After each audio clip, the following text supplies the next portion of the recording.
WAFCON Champions South Africa played their first game at the World Cup against group favourite Sweden, and Sweden left it late, scoring in the 90th minute to pick up all 3 points. So Sweden came into the game as favourites, and South Africa were only to get their chances either by mistakes from Sweden or on the counter-attack. And that is just how they started it when Thembi Kgatlana pressed the Sweden goalkeeper, and also the South African right winger Jermaine pressing the Swedish left back.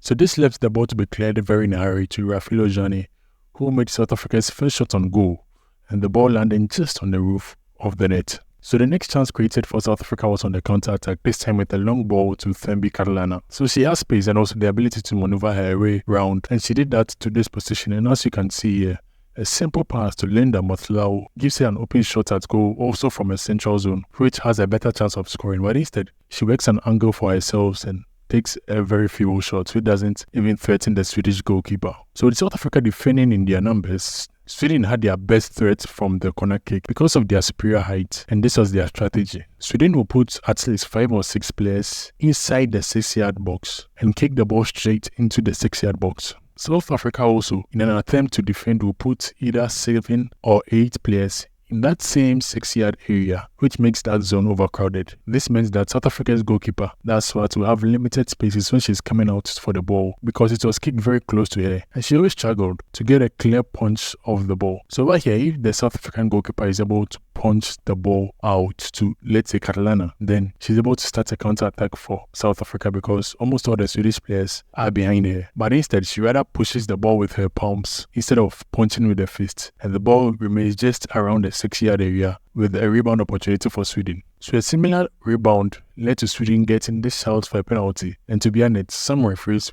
would have actually given this as a penalty. But the ideal thing which South Africa could have done was to rather implement the zonal marking for players to mark zones in the penalty area instead of putting everyone within that 6-yard box in an attempt to man-mark each Swedish player. That would have actually given the South African goalkeeper more space to run out of the goalkeeper to claim the ball if the ball was quite close to the 6-yard area. So with 2 examples over here, South Africa's goalkeeper was late actually to coming out because the space was limited and the Swedish player got the header first, but unfortunately, that header was not on target. Over here too, the South African goalkeeper was late to coming out and the Swedish player got the header first. But once more, South Africa were lucky that ball was not on target. But South Africa still stuck to their counter-attack game, and Thembi here had all this space to run into when she received the pass. However, the Sweden defender was also closing in on the angle, which would limit her, but she still maintained possession. And as you can see from here, if only she was able to find a pass to Jermaine Seposenwe, it could have potentially been the opener. But instead, she went for goal and the ball went way over the crossbar. So the pace of Thembi Kgatlana was a big problem for Sweden, and here they had 3 defenders in front of her when the ball was played. However, she outran all the 3 Swedish defenders and picked the ball first in the penalty area. Being very good on her feet, she was able to work an angle for herself and get the shot, which was saved by the Swedish goalkeeper. But Hildah Magaia was also behind the Swedish defender when the save was made, and she anticipated the movements of the ball and moved in the right direction in sync with the ball to score the opener for South Africa from close range. But just some 18 minutes later,